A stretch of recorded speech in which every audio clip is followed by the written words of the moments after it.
Welcome, friends. Welcome to another session on the power of your subconscious mind by Joseph Murphy. Yesterday, we learned a lot about how the relationship works and how, in different situations, we can use the affirmations and we can make our relationship better. And also, we decoded through different perspective that how different situation the approach needs a different perspective. We can't think about the same thing, same solution all the time. It doesn't work every time. There are other possibilities. So how we have can we go for the solution by manifesting good things and by healing our thoughts. So today we have Meena ji here. She is going to read for us. Meena ji, now platform is all yours. Thank you.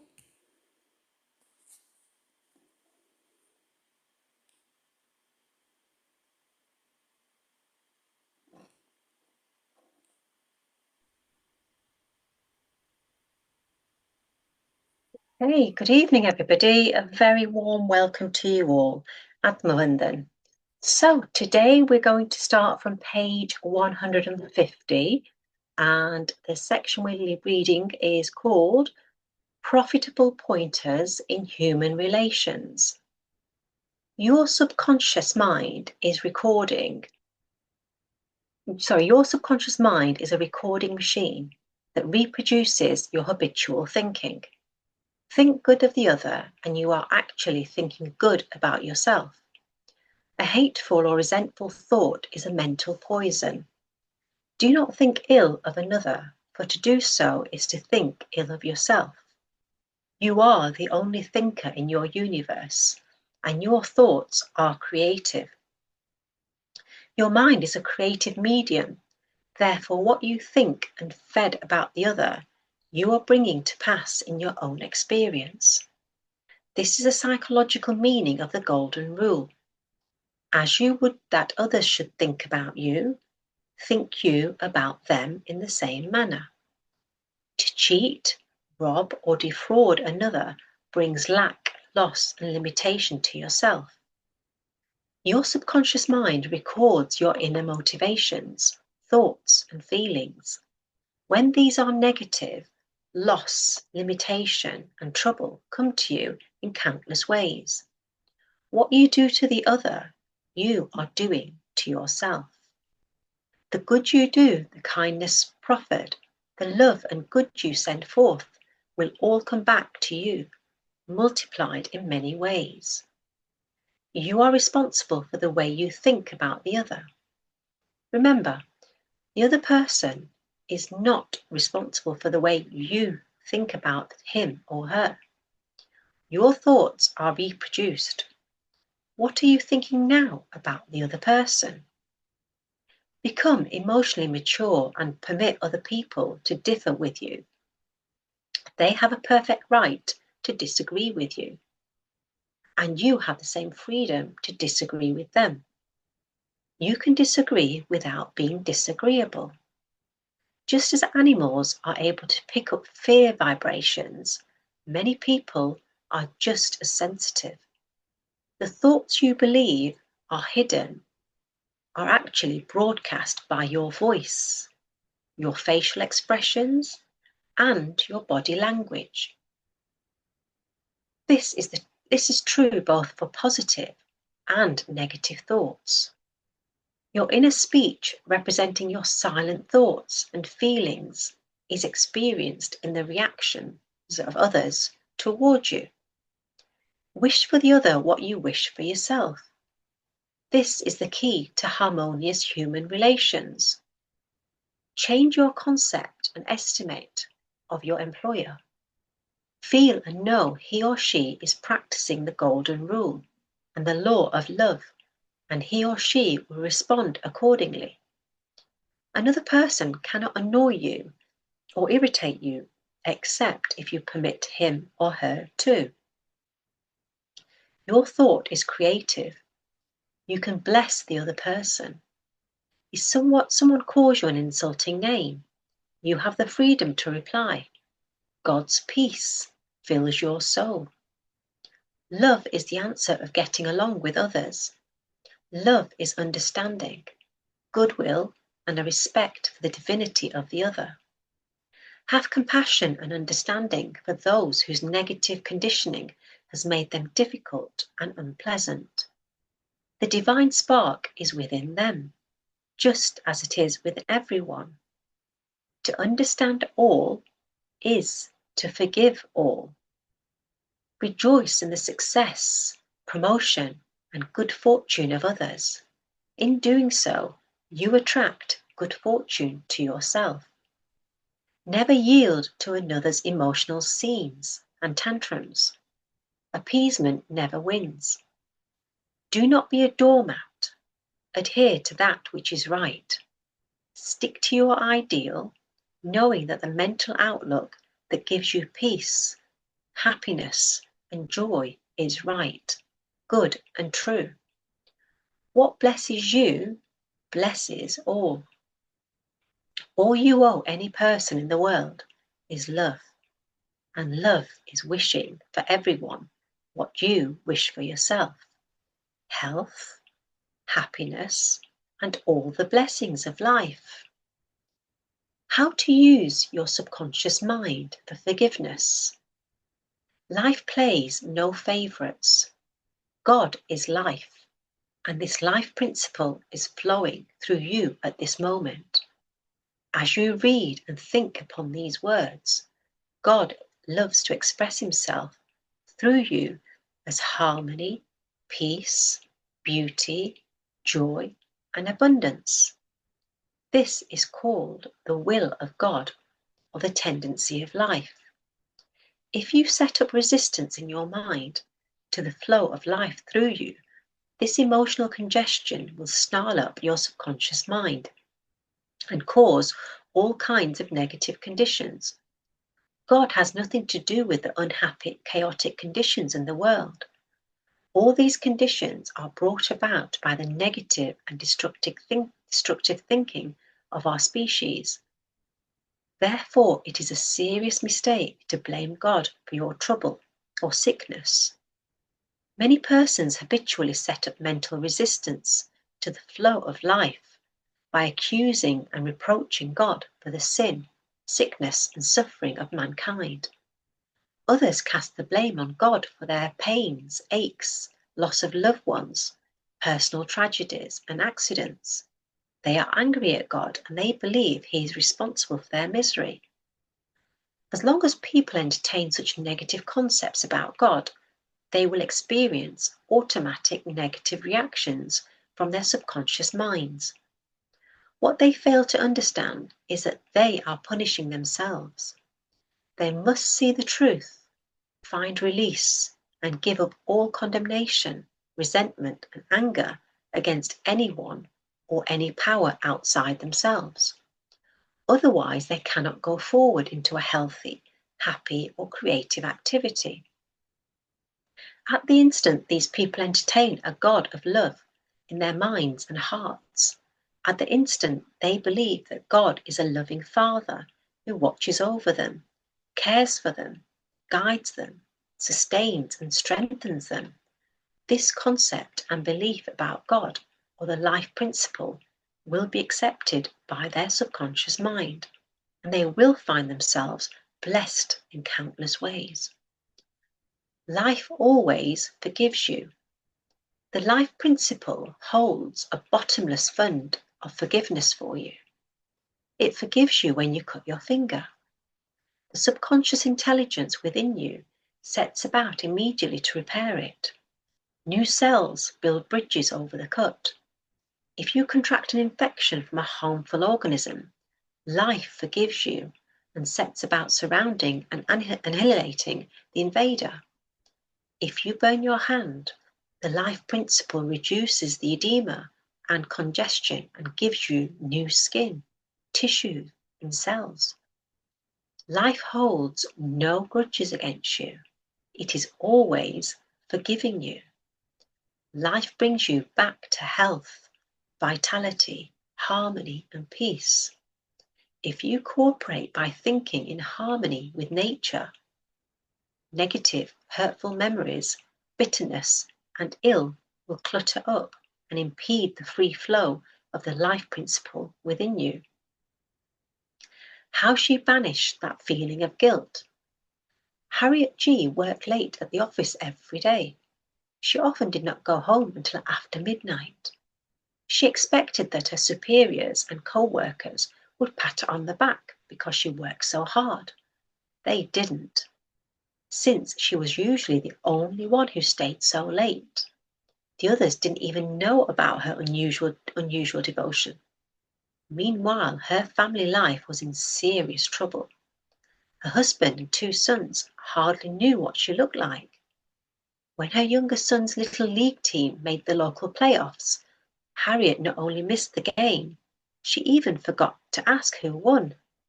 To top it off, Harriet's doctor warned her that she was developing dangerously high blood pressure. Harriet came to talk to me after her husband told her he wanted a separation. I asked her why she shut her husband out of her life and showed so little interest in her boys. At first, she tried to say that she had to work so hard to keep up with her job. I asked if her co-workers put in as much time as she did. No, she admitted. The others in her company kept pretty normal hours, and they were not any better at the job that she was. I suggested to her why she was working so arduously. There is something inside you. There is something eating you inside, I told her. If there weren't, you would not act this way. You are punishing yourself for something. For a while she resisted this suggestion. She kept trying to say that her working habits were normal, that other people were lazy. Finally, however, she admitted that she had a deep sense of guilt. 15 years earlier, after her father died, she had served as an executor of the estate. She had deliberately kept from turning over a large sum of money to her younger brother. Why did you do that? I asked. Was it a question of greed? Of course not, she replied. My brother, well, he had a terrible drug problem. I knew what would happen to the money if I turned it over to him. I told myself I was saving it for him for when he got himself straightened out. And? I probed. Harriet took a deep breath. It never happened.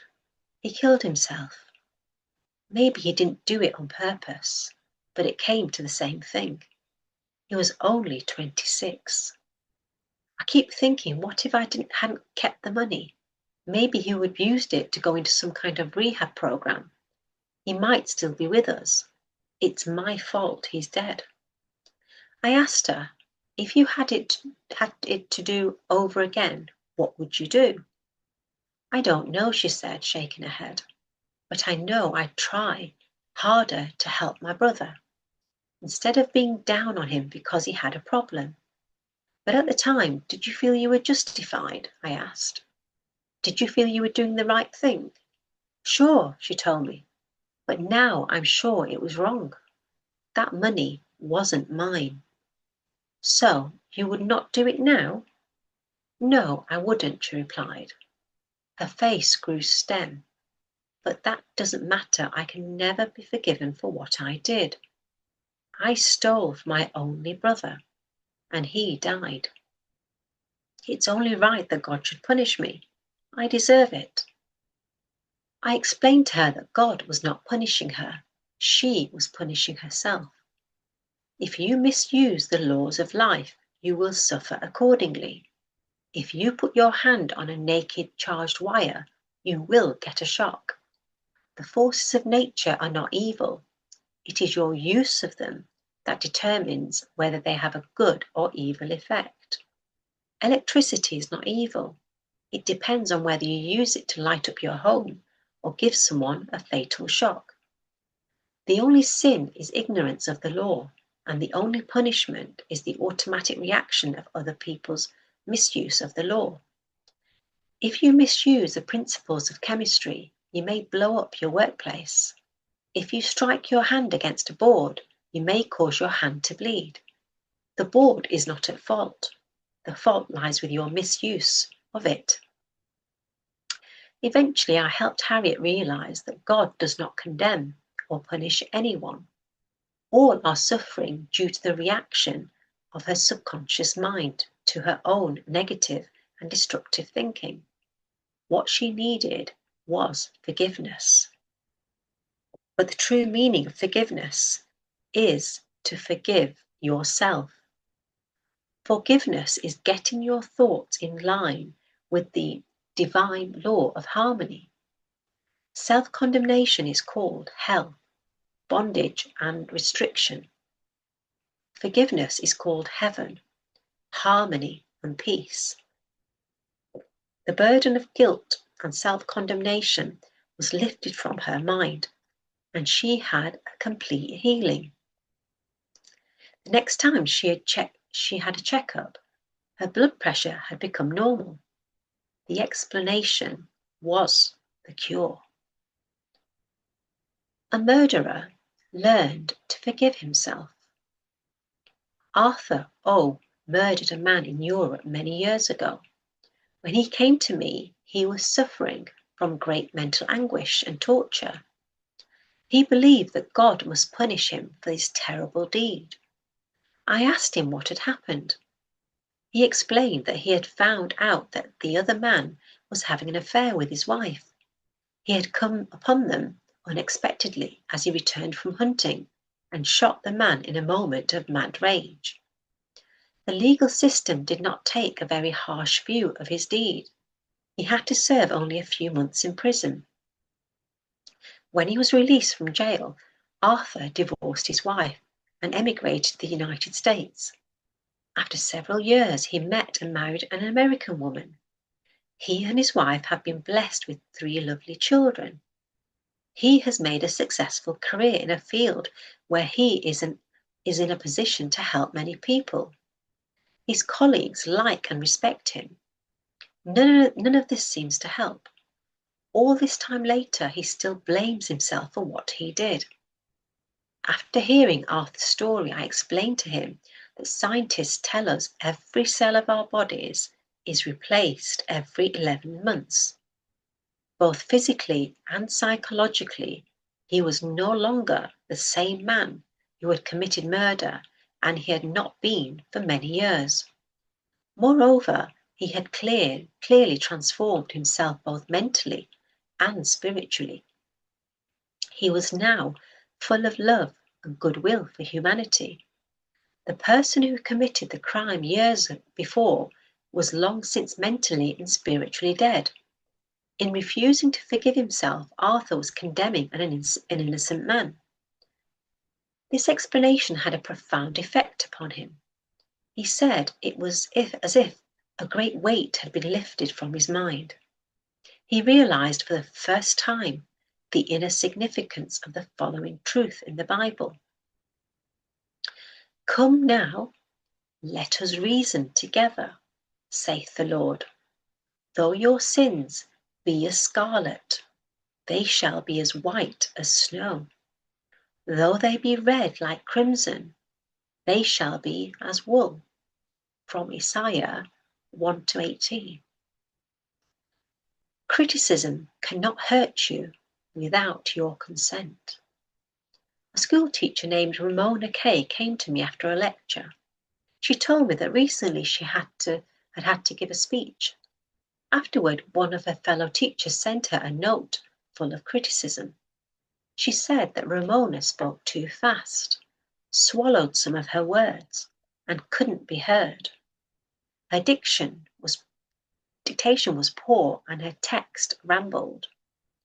Ramona was hurt and angry. She felt deep resentment toward her critic and tried to avoid any contact with her at school. When I questioned her, Ramona eventually admitted that she deserved many of the criticisms.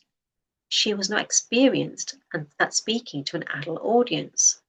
She had been nervous beforehand, and afterwards she was simply glad that she had gotten through it.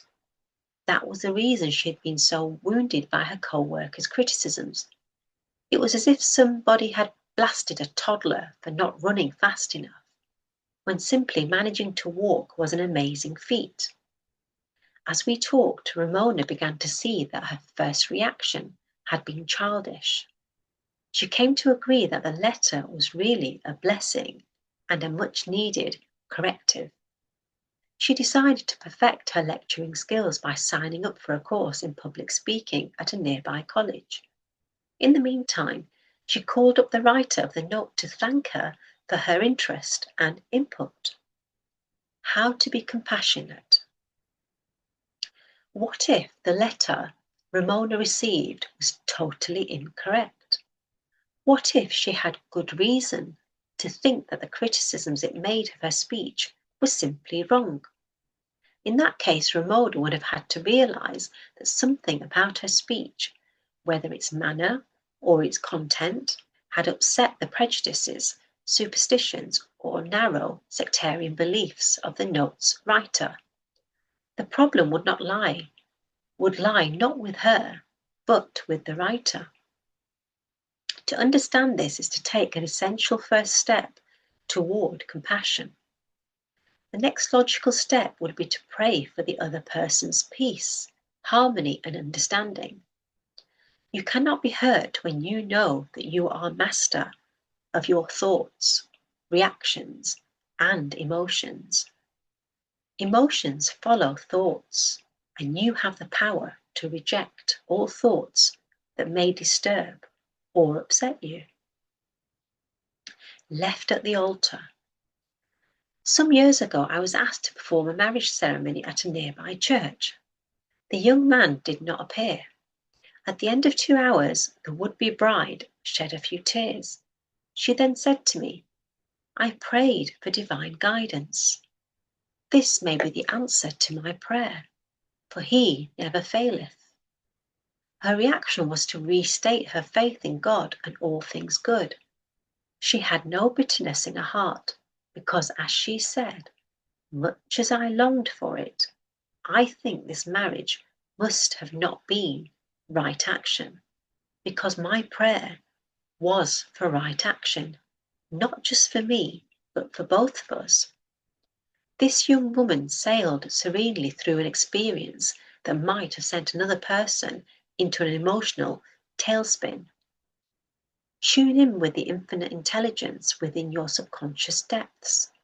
Trust the answer as unquestionably as you trusted your mother and father when they held you in their arms. This is the high road to poise and mental emotional health. It is wrong to marry, sex is evil, and I am evil. A young woman who heard me speak came up to me afterward. She told me her name was Carol. I was struck by her appearance. She wore a very plain black dress and black stockings. Her face was pale and bland, without a single touch of lipstick or other makeup. Her manner, too, was subdued, yet somehow watchful, as if she imagined that those around her might suddenly start acting in an outrageous way. Soon Carol was telling me about her upbringing. She was raised by her mother, who taught her to believe that it was a sin to dance, to play cards, to swim, or to go out with men. According to her mother, all men were evil. Sex was nothing but debauchery, inspired by the devil. If she disobeyed these commandments, if she failed to follow them exactly and to the letter, she would burn eternally in hell. When Carol went out with young men in the office where she worked, she felt a deep sense of guilt. She was convinced that God would punish her. A young man she felt close to asked her to marry him, but she refused as she said to me, "It is wrong to marry. Sex is evil and I am evil." This was her early conditioning speaking. Of course, this young woman felt full of guilt. How could she not? It was impossible for her to live up to her mother's beliefs. It was impossible to avoid the thought that there was nothing wrong with those beliefs. The life principle that flows through all of us was struggling for recognition and expression. I suggested to Carol that she try to learn how to forgive herself. To forgive means to give for.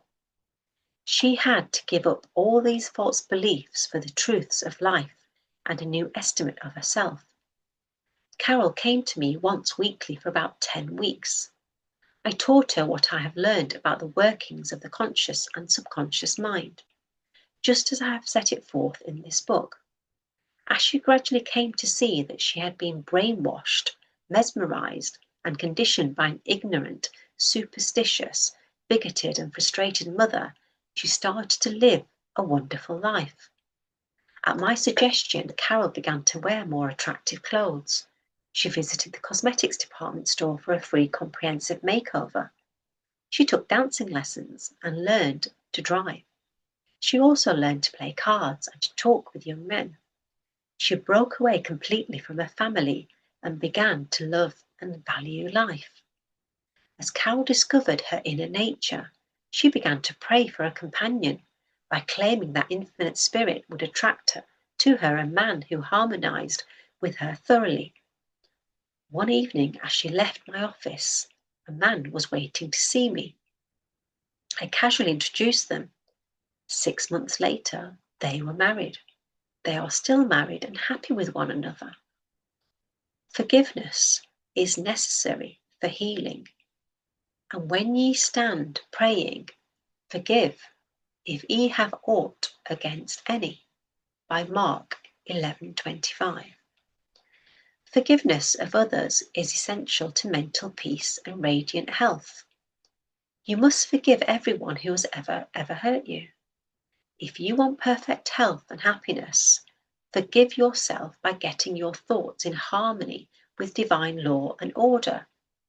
You cannot forgive yourself completely until you have forgiven others first. To refuse to forgive yourself is nothing more or less than spiritual pride or ignorance. In the psychosomatic field of medicine today, it is being constantly emphasized that resentment and condemnation of others, remorse and hostility are behind a host of maladies ranging from arthritis to cardiac disease. The stress caused by these negative emotions can directly affect the immune system of the body, leaving you open to infection and disease. Specialists in stress-related disorders point out that people who were hurt, mistreated, deceived, or injured often react by filling themselves with resentment and hatred to those who hurt them. This reaction causes inflamed and festering wounds in their subconscious minds. There is only one remedy. They have to cut out and discard their hurts, and the one and only sure way to do this is by forgiveness. Forgiveness is love in action. The essential ingredient in the art of forgiveness is the willingness to forgive. If you sincerely desire to forgive the other, you are more than halfway over the hurdle. Of course, you understand that to forgive another does not necessarily mean that you like him or want to associate with him or her. You cannot be compelled to like someone. That would be as if the government tried to legislate goodwill, love, peace, or tolerance. You are not going to like a person simply because someone orders you to do so. However, and this is a crucial point, we can love people without liking them. The Bible says, love ye one another. Impossible as this may sound at first, anyone can do it who really wants to do it. Love means that you wish for the other health, happiness, peace, joy, and all the blessings of life. There is only one prerequisite, and that is sincerity. You are not being magnanimous when you forgive. You are really being selfish, because what you wish for the other, you are actually wishing for yourself. The reason is that you are thinking it and you are feeling it. As you think and feel, so are you. Could anything be simpler than that? Technique of forgiveness. Here is a simple but effective method to bring about forgiveness in yourself. It will work wonders in your life as you practice it. Quiet your mind, relax and let go. Think of God and His love for you, and then affirm, I fully and freely forgive. Think of the name of the offender. I release him, her, mentally and spiritually. I completely forgive everything connected with the matter in question. I am free, and he, she, is free. It is a marvellous feeling. This is my day of general amnesty. I release anybody and everybody who has ever hurt me, and I wish for each and every one health, happiness, peace, and all the blessings of life. I do this freely, joyously, and lovingly. Whenever I think of the person or persons who hurt me, I say, I have released you, and all the blessings of life are yours. I am free, and they are free. It is wonderful. The great secret of true forgiveness is that once you have forgiven the person, it is unnecessary to repeat the prayer. Whenever the person comes to your mind or the particular hurt happens to enter your mind, wish the delinquent well and say, peace be unto you. Do this as often as a thought enters your mind. You will find, excuse me,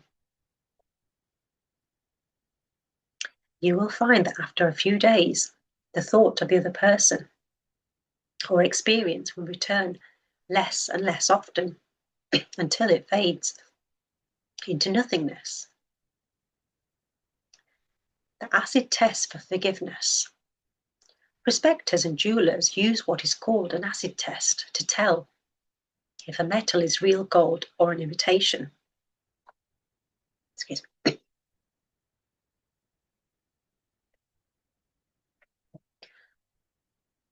There is an acid test for forgiveness, too.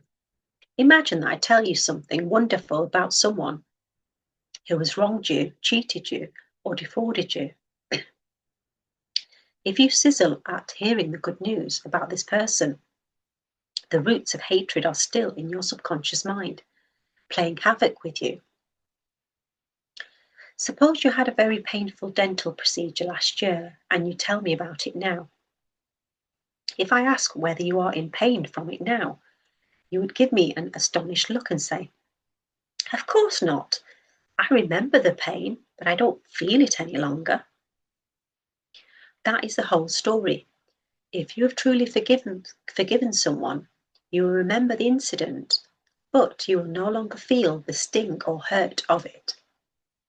This is the acid test of forgiveness.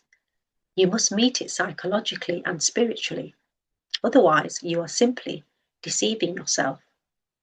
You are not practicing the true art of forgiveness. To understand all is to forgive all.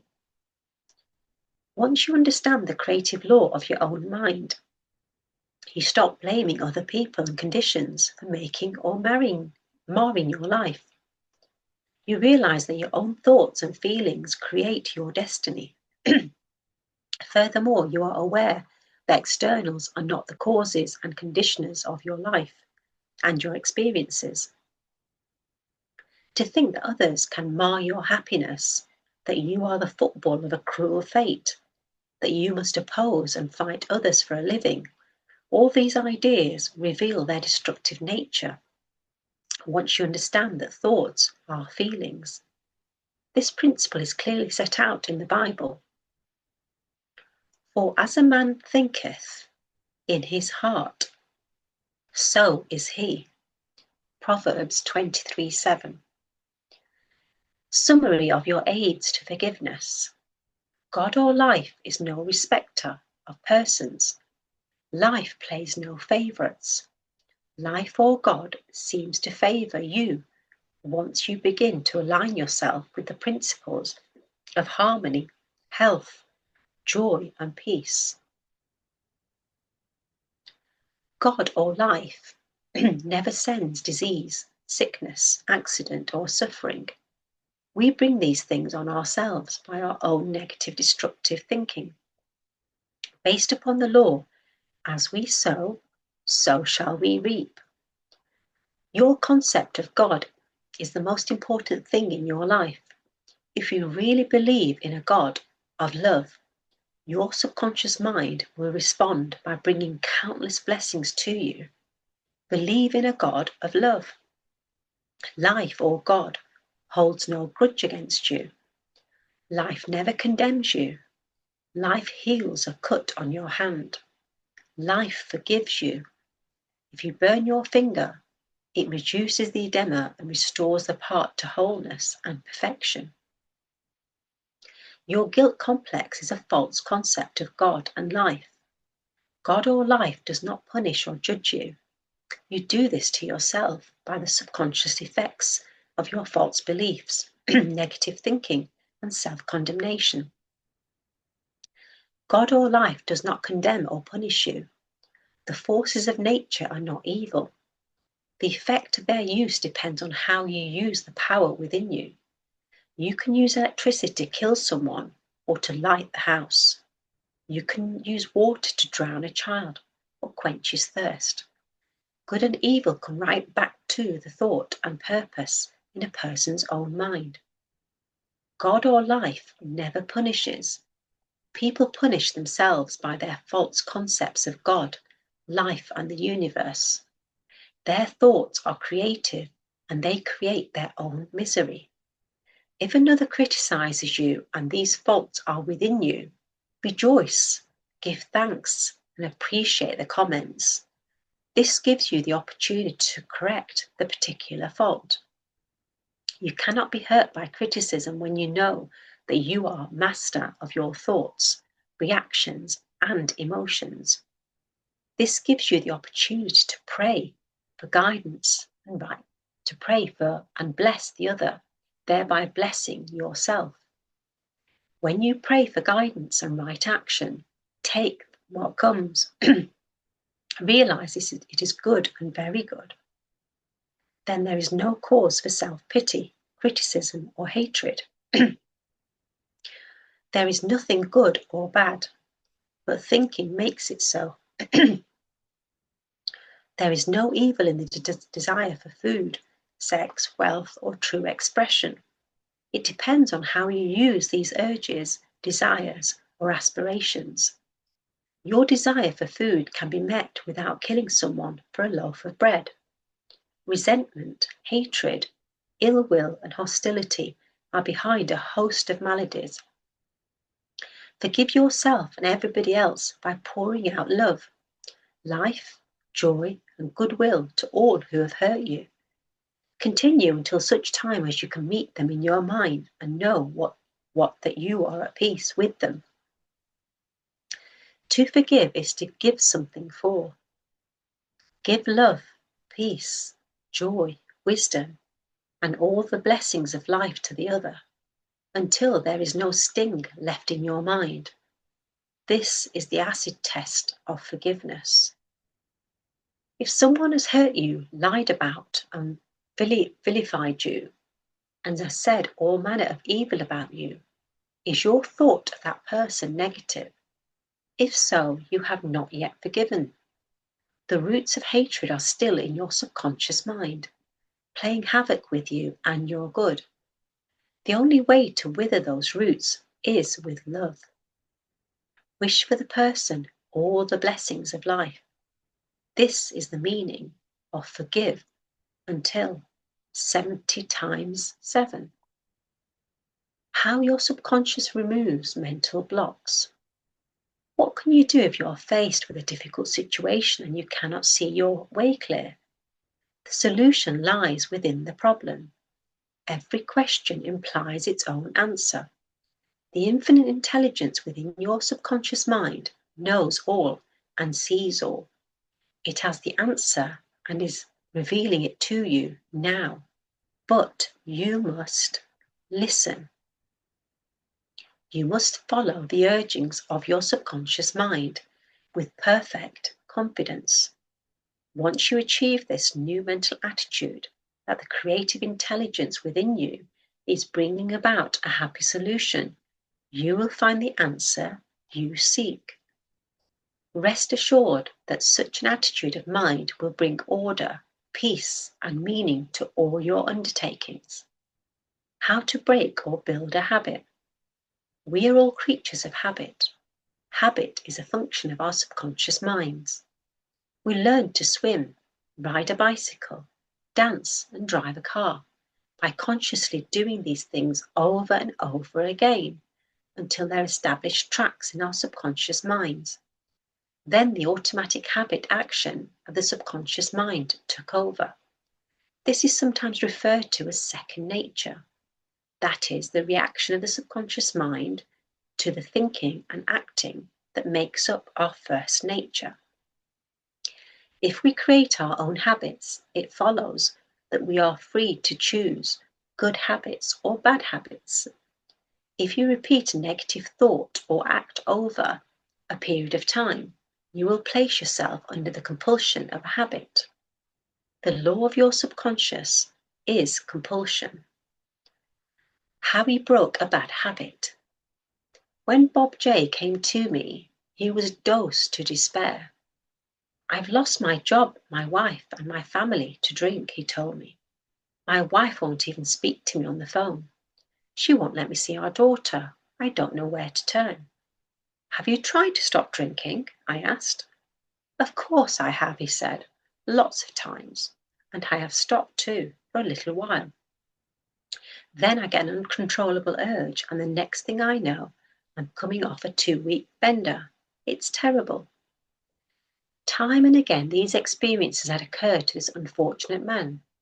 He realized that binge drinking had become a habit, and he saw that he had to change the habit and establish a new one. However, his continued efforts to suppress his cravings made matters only worse. His repeated failures convinced him that he was hopeless and powerless to control his urge or obsession. This idea of being powerless operated as a tremendous suggestion to his subconscious mind and aggravated his weakness, making his life a succession of failures. I taught him to harmonize the functions of the conscious and subconscious mind. When these two cooperate, the idea or desire implanted in the subconscious mind is realized. His reasoning mind agreed that if the old habit path or track had carried him into trouble, he could consciously form a new path to freedom, sobriety, and peace of mind. He knew that while his destructive habit had become automatic, he had acquired it through his conscious choice. He realized that if he had been conditioned negatively, he also could be conditioned positively. As a result, he stopped thinking that he was powerless to overcome the habit. He achieved a clear understanding that there was no obstacle to his healing other than his own thought. Therefore, there was no occasion for great mental effort or mental coercion. The power of his mental picture. Bob began to make a practice of relaxing his body and getting into a drowsy meditative state. Then he filled his mind with the picture of the desired end, knowing his subconscious mind could bring it about the easiest way.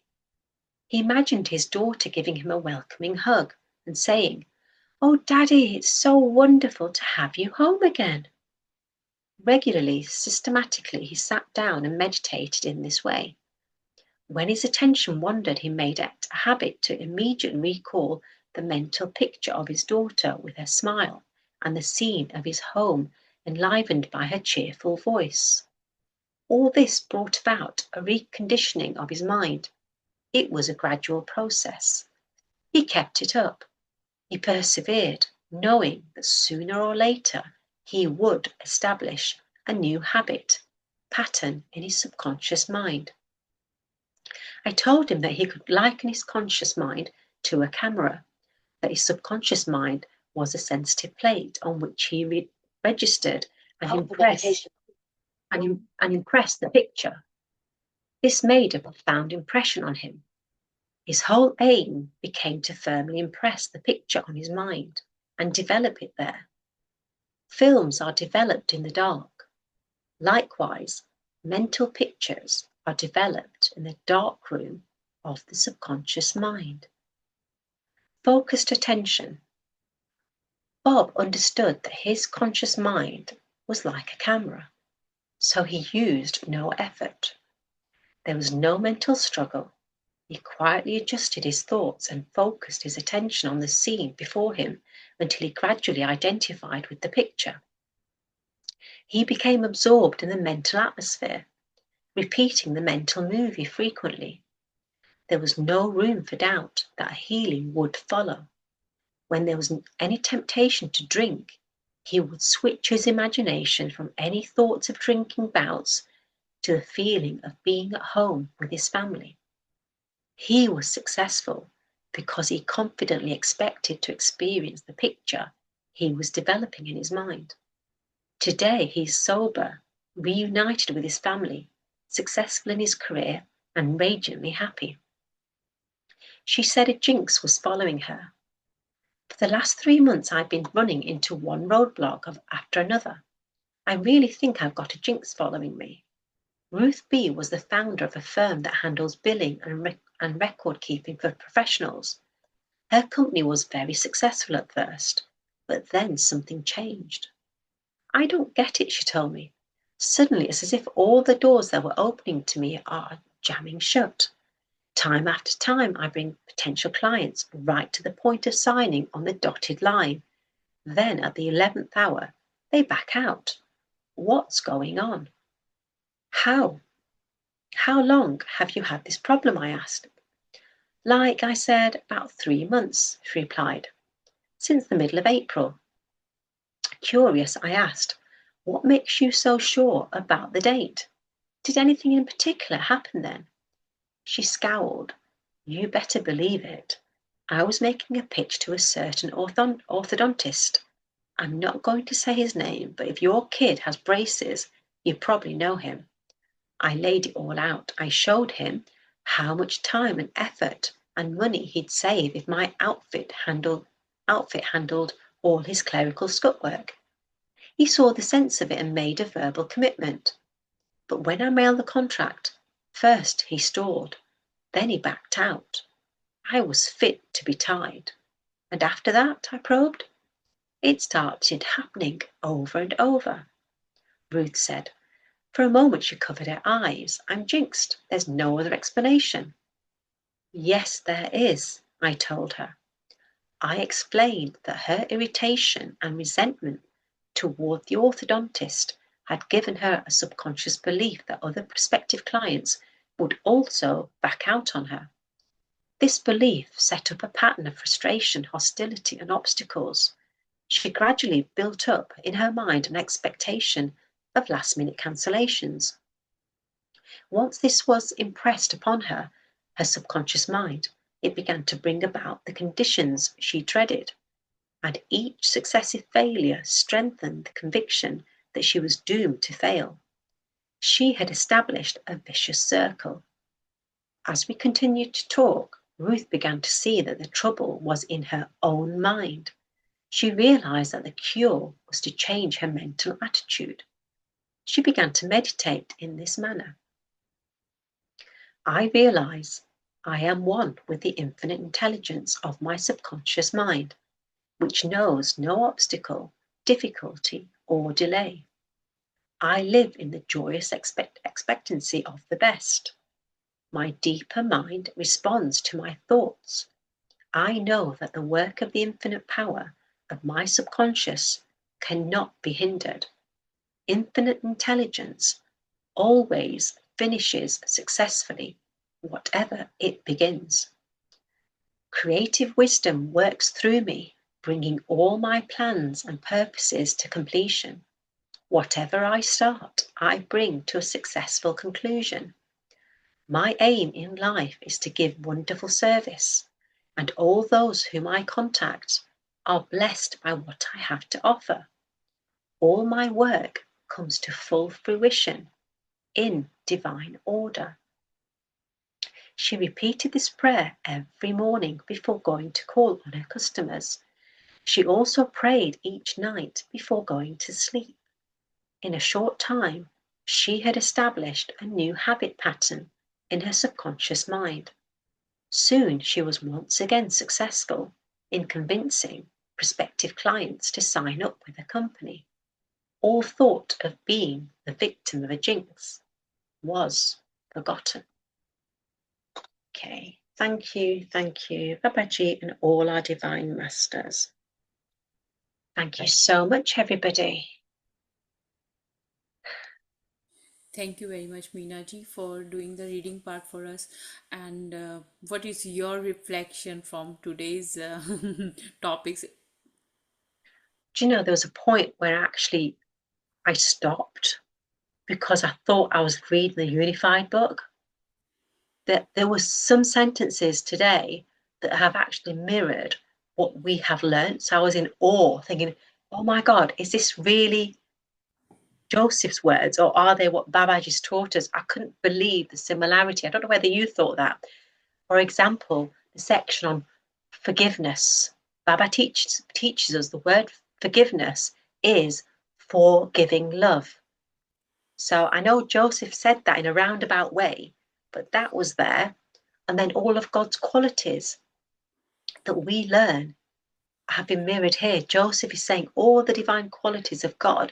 He's picked up some of the key ones that Babaji's taught us, in terms of being harmonious, peace, joy, happiness, bliss, all-knowing intelligence, perfect, being in the present moment, perfection, infinite knowledge, infinite knowledge. It all mirrors what we're learning. So I was actually in shock thinking, oh my God, this is so similar to what Babaji's teaching us. And also the bit about the way you can test about the acid test of forgiveness. That hit a nail to me, because sometimes you think you've forgiven somebody, but you haven't. You think you have, but you haven't, until you question whether the pain you had at that time when you were insulted, do you still feel the pain now? Because if you still feel that pain now, you've not fully let go of that situation. You're still holding on to it, and it's not affecting them, but you're actually affecting yourself, because it's actually in your subconscious mind, which means the way you talk to them and treat them will still not be how it should be. And that could actually cause you to have to possibly come back in another birth to be able to overcome that section, that lesson, to be able to forgive truly. So that really, I think, was quite powerful, in the sense that if you really and truly want to forgive, I think I'd need to read that a few times to absorb what Joseph is trying to teach us. And there's some other similarities that brought home as well. As you soweth, so shall you reap. So basically, whatever you're doing, if you're planting in your mind, in your subconscious mind, the negativities of somebody else, you're projecting that forward. But in reality, it's not going to touch them. It's just going to bounce back at you, and it's going to affect you and bring you down. They say, don't they, if you pick up others' faults or others' weaknesses, they actually come back to you in some shape or form. So that's quite true. And overall, I think it's so inspiring. Everything that he said is like, it's day to day workings of how we can change ourselves. But it's finding the right paragraph, the right section that we need at the time. So, it's you don't have to read this book cover to cover. I think you need to find what help you need, what support you need in what area of your life, and the answers are all there. So it's just a matter of finding the section and just believing in it and feeding your subconscious mind. And the bit about that person who was drunk, he realized it was his fault that he lost his wife, lost his daughter, but the power of visualization helped him so much. Seeing his daughter smile and giving him a hug, that positive affirmation, and that feeling, the feeling is key. That feeling of how we wanted it drew that to him, and he was able to overcome that vice of drinking and to get to what his dream was.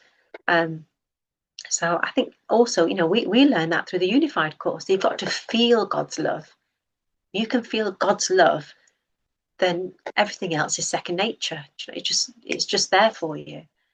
So honestly, I could talk to you all evening. I feel there's so much, but also when you're reading, I don't think you're absorbing as much because you're so focused on reading the words. It doesn't actually sink in at the time.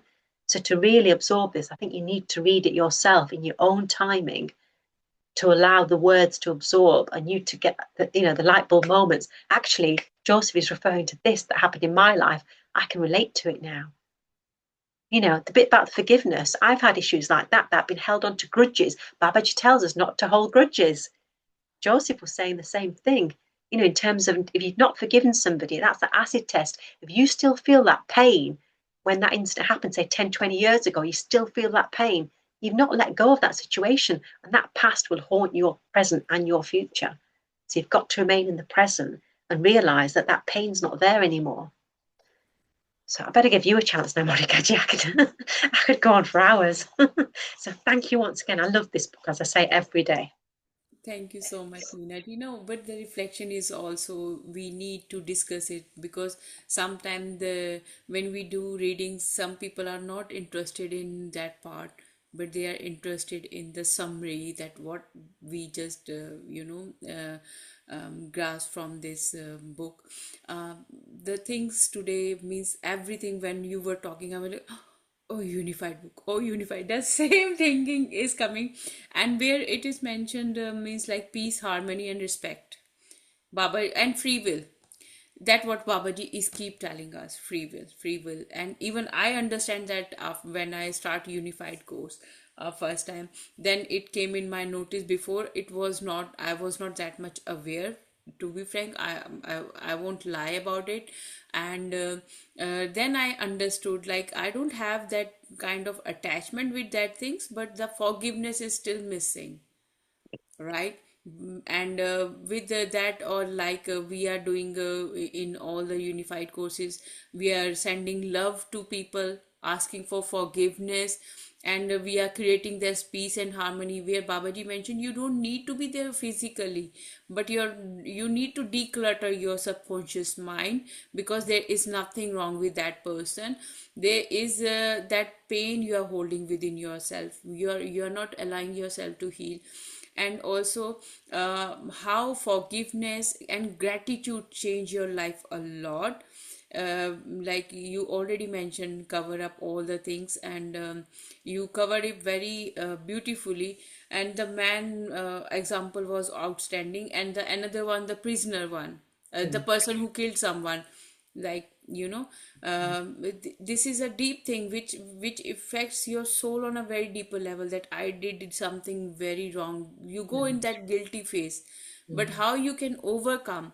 We all do mistakes, yes, but the thing is, once the mistake is done, you don't have to first of all repeat the same mistake. And second, you did it intentionally or unintentionally, right? With awareness or without awareness. When you realize it, that you are means it is creating some kind of bad effect on your mental health. You need to get rid of it as soon as possible. You need to heal that thought by saying that there are amazing affirmation. They all people, they already shared it with us, mm. that how can we do that transformation. And infinite intelligence, what a beautiful word it is. It's a unique word which catches your intention like this. Yeah, I'm always thinking I'm limited. I'm not thinking out of box. I am just thinking how I can control others, but I never think that I can do the things which are not in my comfort zone, where I can grow, where I can learn something, and I can bring more peace and harmony. When we stop learning or doing some other things, we are actually creating a block for us. Why? Because then you will be in Thanks. same environment where you don't see any growth or anything. But when you are continuously involving yourself in doing some different tasks, and one of the things what you do again and again, sometimes you get bored, You are not interested, you get frustrated. Like the lady, she mentioned that in her work, the problems she faced. And these are the practical things people faced in their life, and they come out of those situations. But they use their infinite intelligence to overcome. They didn't think that they can't do it. They said I can do it, and they use the power of their subconscious mind. I know everyone is not that strong. Everyone won't believe in these things uh, out of fear. Like the lady was singing, she is a Gen X, uh, Gignex. Jinxed, yeah, Yeah, jinxed. yeah, that she can't get rid of it. But later on, how the friend helped her to decode it and to come out of it. So it is also good. Like if you don't know where you have what mistake you are doing, maybe you are not mentally in that zone where you can think freely.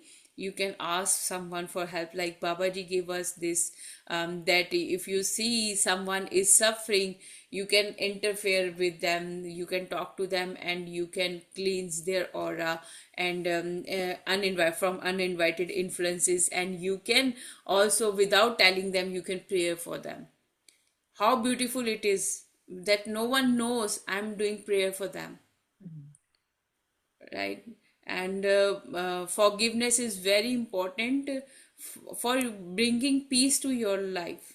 mm, Because the same way, like if we won't plant a seed, right, the plant won't grow. And for proper growth, the plant needs sunlight, needs water, needs proper look after, good soil, everything that plant needs. But if the seed is there and the fungus is there, it will kill the seed and there is no plant, right? And later on, after a few years, you are going to see, oh, nothing is there, but the fungus is becoming bigger and bigger and bigger and bigger. That's why Babaji always says, na, don't hold grudges, no jealousy, no room for grudges, no room for jealousy, and be in harmony. And we experience that peace. We all experience that calmness with and the first thing that means Babaji opened our heart center, that accept with open heart, like unconditionally accept everything. mm. And when you accept everything unconditionally, you can forgive others very easily, because you are sharing your love energy. Then you are in harmony that person. And today's chapter, I was seriously word to word, I was like, oh, I'm reading unified book. Two other points I'd like to just add is that where Joseph says about listening to your subconscious, you'll always be on the right track. Baba just tells us about our higher self. So our higher self in Joseph's mind is a subconscious mind. It's one and the same thing. And then the bit about psychosomatic illnesses, that if you've got issues in your brain, your thoughts, they'll come out in different illnesses like arthritis that you mentioned. So it's like what you've said before about trauma. We hold it in our joints, and that's what causes problems because it's ingrained in us and it's being able to release that. And Babaji also teaches us to be in a meditative state, drowsy state. Joseph says the same thing. In order to connect with your subconscious higher self, you need to be in that calm, serene state, calm all your muscles or your body, calm yourself, be in that proper state of mind. And then you can center from the heart and follow, Babaji's guidance. And Joseph's saying exactly the same thing, only in different words. It's like it's giving us a reflection that in all the eras, yeah, in past, in this present moment, everything was always in front of us, but we never saw the things from this perspective. It Mm. is like I never been to school. I have zero knowledge about things, because these are the practical things we face in our daily routine. It's like having a magnifying glass. We've got this magnifying glass to look at all areas of our life through a different lens. And that lens is guidance from Joseph Ji and Babaji to teach us and train us and learn our lessons. so we don't have to keep in the cycle of 84,000 births and deaths. We can free ourselves if we learn our lessons and apply and decode ourselves and apply the teachings.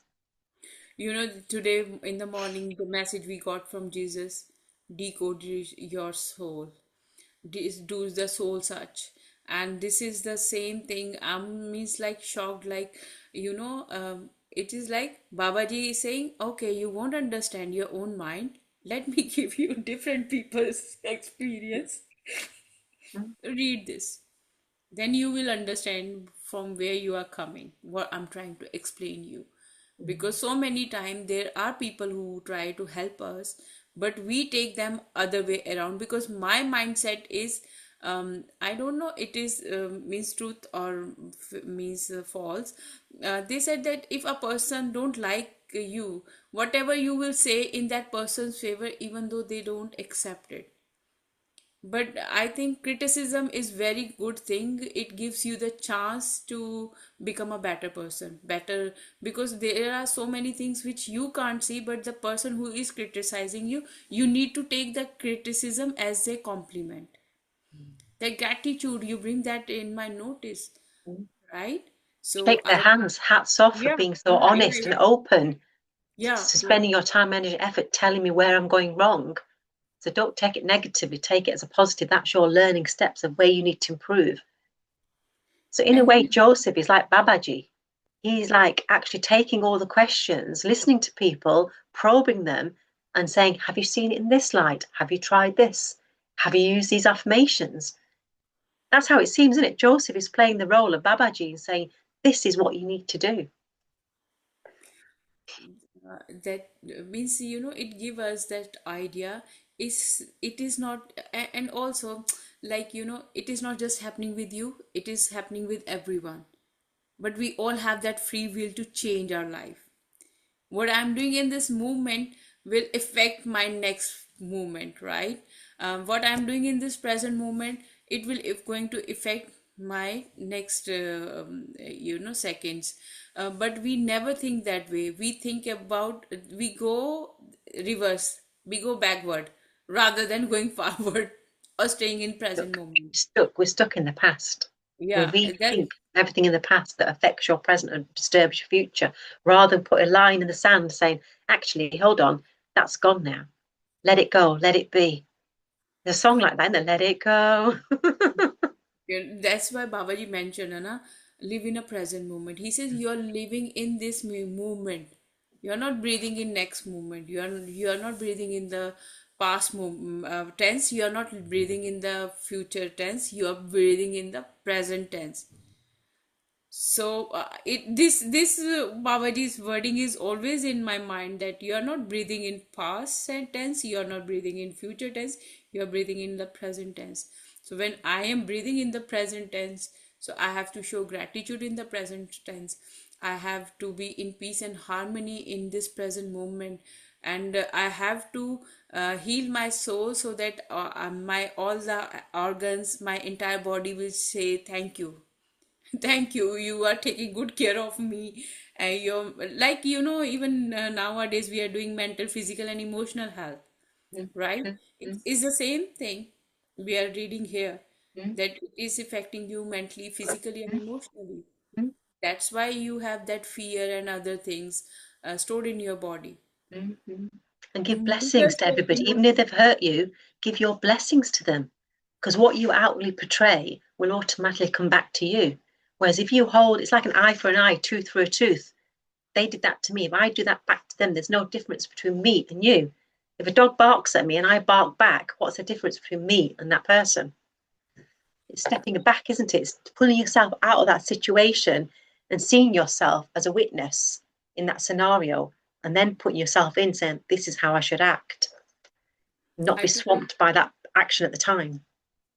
Yeah, that's true. Today I took a session, and where I was talking to the people. Um, yes, there are some people, they take some time, right? So I have I don't know, out of blue I give them an example. I said, you are living in the era of iPhone, advanced technology, AI, and you are still using the mindset of Nokia phone. Mm. You're stuck in the era of Nokia phone. mm, I said, now you are understanding from where I'm coming. We are mm, using advanced technology, right? Because to work in today's environment, we need it. mm, Well, what about my mindset is not up to date? My mm, phone is up to date. The software update happens every month, right? But what about my mental reset? What about my own subconscious growth. mind? Means how I'm upgrading it. Mm, Am I in the same place? Uh, it's so many times the people we see who grow, they grow because they work on their subconscious mind. mm, They don't waste their time. They continuously focus on, okay, how can I bring some more changes? How can I improve myself? Till our last breath, we all are learner. mm, No one is perfect. mm, And when you think that way and when you are on the path, you will see you are growing and there is a zero ego. mm. Yeah. And be So solution driven rather than problem oriented. Be solution driven. What can I do to get out of this problem? What is the answer? What is the solution? And ask your higher self, ask your subconscious mind, because your answers will be there. You will be fed the answers, but you've got to trust and believe in it. we have to be open about other people's idea. What other people are saying, maybe they know they are master in that field, and I have no expertise in that field, so I am taking the things other way around. Means how you can bring peace and harmony when you are very open to accept other, as Babaji said, you need to accept everyone as it is, right? And you have to accept them with the personality they are holding, Mm, with their own mindset, because they have their own unique qualities. mm, They have their own unique qualities, they have their own unique talents, skills, mm, and you have your own unique. You can't compare yourself with anyone. It is like there is a monopoly of a good, branded product, and there are other copies of the same product. There is a difference. A brand is a brand, a copy is a copy. Yeah, a brand, the value of a brand is very expensive, mm, and the copies you can get very easily. So the subconscious mind is the brand, and these copies are the small small things we are holding in our mind. So we have to shut down those versions of ourselves, and we have to become grounded by using our subconscious mind power. And how we can use it, by healing our thoughts, by bringing more positivity in all the things. Yeah, doesn't matter if you are not performing well. There, what the learning you get from that situation, just accept that learning. Oh wow, because of that thing today I am here, right? Gratitude for whatever's happened to bring you to this path or wherever you are spiritually. What pushed you, what pulled you, is actually helped you. So it's a positive. See now, how they all change. They change because then they find out that pattern they were wrong. See, if the pencil is there, eraser is also invented. Why we need the eraser? So that we can, whatever we written with the pencil, we can erase it and we can rewrite it. So Mm, the same way, our life is so beautiful, full of people around us who loves us unconditionally, who bring more peace and harmony to us. Our doesn't matter, our office, our home, our kids, anyone, everyone is bringing more peace and harmony to me. mm, When our mindset is like that, things will change. mm, It's we have to keep seeing good things in people. mm, mm. Everyone is unique and they have their own talent. So thank you very much to Joseph Murphy for such a lovely book, and deep gratitude to Babaji for giving this book to us as a gift. I was so surprised because I have no idea, and I never opened the book. I never read it before the session. When we start the session, we are reading and then we are giving the reflection. And then I was like, oh, it's Babaji, Babaji, this? Oh. Are you sure I've not read it before morning? I thought you'd read it before morning, Gaji. That's why you recommended it. No. No, no, no. In the morning, 11 o'clock, I download this book. I got the intuition. And the same day in the evening, we had the first session. Wow, that's amazing. It was like this. And I was like, huh, what this book is? Okay, let me go with it. Yeah, and I have no idea why Babaji is giving me Joseph Murphy's this book. And I was like, okay. But now, The core and the principles is what Baba stands for and what he's teaching us. That's why. see what we are learning in the morning, in the evening, we are doing the same. Mm. So I think Reinforces it it. is like the reflection of the things we are doing in the morning. In the evening, Babaji is giving us more detailed clarity about the things he wants to explain to us. In depth. Yeah. Yeah. Beautiful. Yeah. Thank you, Nagendra ji, for your message. Thank you, Vani ji. Deep, deep gratitude to you also, dear. Deep, deep gratitude to Meena ji and Nagendra ji also. Because being a team, we all are here. And yeah, Meena ji is reading book for us. Vani ji, you are reading book for us. For our readers also, deep, deep gratitude. Deep, deep gratitude to all the people who did later on check it on YouTube. This is an outstanding book, and I highly recommend you guys to, if you can order a copy of it. Or I already shared the PDF in the group. If you are in our group, you can ask me, I can resend it to you. Please go through this book. It's outstanding, and when you will do the reading on your own, you will find out some problems. The solution is already there, so you don't need to come back to us. We all have the power to heal ourselves, to heal our conscious and subconscious mind. The first step is, be ready for the change Mm. with a smile and with a love in your heart that yes, I can do everything, and I'm in a right light, I'm in a right direction, and Babaji is bringing all the things on table, but I have to be ready to go with it with my full soul. So deep, deep gratitude to all of you, dear. We'll meet again on Monday. So thank you very much. Thank you, thank you, And thank you. apologies, halfway through I was struggling with my throat, so apologies.